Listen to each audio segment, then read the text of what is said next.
कल internet Surf करते हुए रैंडमली एक वीडियो देखने को मिला मुझे। उसके अंदर एक बंदे ने 2 रीज़न बताए थे कि उसने पॉर्न देखना क्यों बंद कर दिया। यस, पॉर्न वीडियोस देखना उसने क्यों बंद कर दिया। And I think they are worth sharing. पहला रीज़न ये था कि उसे लगता था कि पॉर्न देखने से उसकी बॉडी और उसका माइंड पैरालाइज हो रहा है। और उसने थोड़ा और एक्सप्लेन किया था कि पॉर्न वीडियोस के अंदर there are no emotions, there are no sentiments and there is no love.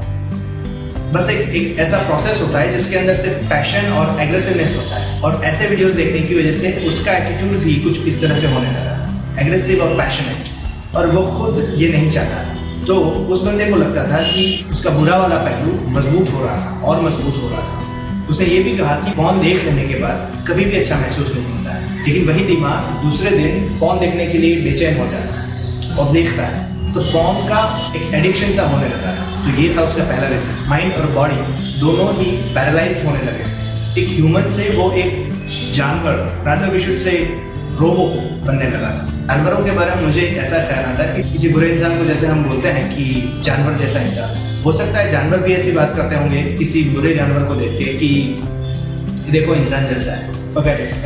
दूसरा रीजन कुछ अलग तरह का कैलकुलेशन है। उसका कहना था कि कोई भी इंसान जो पॉर्न देखता है वो कहीं ना कहीं क्राइम को सपोर्ट करता है। जी हाँ, क्राइम को सपोर्ट करता है। और उसने कुछ एक्सप्लेन भी किया था इस बारे में कि जब आप पॉर्न देखते हो तो आप मार्केट में ये मैसेज भेज रहे हो कि पॉर्न की मार्केट को ज़रूरत है और भी पॉर्न बनना चाहिए। And I think that's true, क्योंकि आप मार्केट क्रिएट कर रहे हो, भले ही एकदम माइनर क्वांटिटी में, लेकिन आप एक मार्केट क्रिएट कर रहे हो कि पॉर्न बनना चाहिए, जो यंग जनरेशन को पैरालाइज कर रहा है। पर क्योंकि ये बहुत ही छोटा सा एक्ट है, हमने एक वीडियो देख लिया, हमको पता नहीं चलता, हमको महसूस नहीं होता कि हमने कोई क्राइम में सपोर्ट किया है। लेकिन in a very minor quantity we support crime if you watch porn. क्यों? क्योंकि पॉर्न एक ऐसे क्राइम इंडस्ट्री से जुड़ा हुआ है जहाँ पे ह्यूमन ट्रैफिकिंग होता है। उसका कहना था कि पॉर्न वीडियोस के अंदर मेल डोमिनेंस दिखाया जाता है, यानी कि मेल डोमिनेंट है और फीमेल को एक मशीन या एक टूल की तरह यूज करने के विजुअल्स उसमें होते हैं। And that's how he felt कि वो कहीं ना कहीं क्राइम को सपोर्ट कर रहा है, क्योंकि वो 4 वीडियोस देख के या 2 वीडियोस देख के एक मार्केट क्रिएट कर रहा है और उसी की वजह से कहीं ना कहीं मार्केट में और वीडियोस बनना शुरू होता है, क्योंकि वो देखे जा रहे हैं। और उसे फील होता था कि ये करके वो खुद अच्छा आदमी होने की फीलिंग नहीं ले रहा था। और सीधी सी बात है, जिस कैटेगरी के वीडियो ज़्यादा देखे जाते हैं उस कैटेगरी के वीडियो ज़्यादा बनने शुरू हो गए। And his appeal is true. ये सच है। मार्केट में जिस चीज़ की मांग होती है उसका प्रोडक्शन ज़्यादा होता है। अगर आपको ह्यूमन ट्रैफिकिंग क्या है ये पता नहीं है तो गूगल इट आउट, आप सर्च करिए। बहुत ही गंदी और भद्दी चीज़ है, जिससे कि बहुत कुछ इम्बैलेंस हो जाता है। तो ये 2 रीज़न थे जो मुझे लगा कि मुझे शेयर करने चाहिए। यस, आई नो कि it's mature content, adult content, but I am an adult, तो मैं ये बात कर सकता हूँ और मुझे लगता है कि मुझे ये बात करनी चाहिए। क्योंकि पॉर्न इस वर्ड को देख के मुंह मोड़ लेने से मैं अच्छा आदमी नहीं बन जाता। We should talk about it. जो चीज़ गलत है वो गलत है, उसके लिए बोलना चाहिए।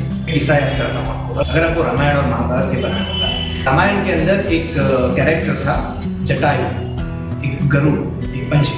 और महाभारत के अंदर एक कैरेक्टर था भीष्म पितामह, जिनके बारे में सबको पता है। तो जटायु, जिसका बहुत ही छोटा रोल था रामायण के अंदर, उसने रावण को सीता माता का अपहरण करते हुए देखा और तब उसने रावण का विरोध किया और उससे लड़ाई की। और उस लड़ाई में अंत में जटायु के पंख रावण ने काट दिए और वो सीता माता का अपहरण करके ले गया और जटायु जंगल में गिरा पड़ा था। और महाभारत में Bhishma Pitamah, one of the most important characters of Mahabharata, एक बहुत ही महत्वपूर्ण कैरेक्टर भीष्म पितामह, पांडवों और कौरवों के पितामह होने के बावजूद भी द्रौपदी का वस्त्राहरण होने के समय पर चुप रहे। अब जटायु और भीष्म पितामह को लेकर एक मैंने किस्सा पढ़ा था, एक चीज पढ़ी थी मैंने। उसमें लिखा था कि जटायु तब बोला जब उसे बोलना चाहिए था और भीष्म पितामह तब नहीं बोले जब उन्हें बोलना चाहिए था। तो परिणाम ये हुआ कि जटायु ने अपनी सांसें भगवान श्री राम की गोद में छोड़ी और भीष्म पितामह को अर्जुन के बाणों की शैया में। पढ़ने के लिए बहुत छोटी सी चीज़ थी पर बहुत ही इफेक्टिव थी कि जब आपको बोलना चाहिए तब चुप रहना एक गुनाह है। मैंने इतना गट्स इकट्ठा किया कि मैं इस चेहरे को वीडियो पे रख के पॉर्न के बारे में बात कर सकूँ। क्या आप में इतना गट्स है कि आप इस वीडियो को शेयर कर सको, क्योंकि आपका तो चेहरा भी वीडियो पे नहीं है। जटायु और भीष्म पितामह के किस्सों से मैं आपको ये कहना चाहता हूँ कि आपका रोल कितना बड़ा है, इससे ज़्यादा इम्पोर्टेंट है कि आपका रोल कितना इफेक्टिव है। बाय।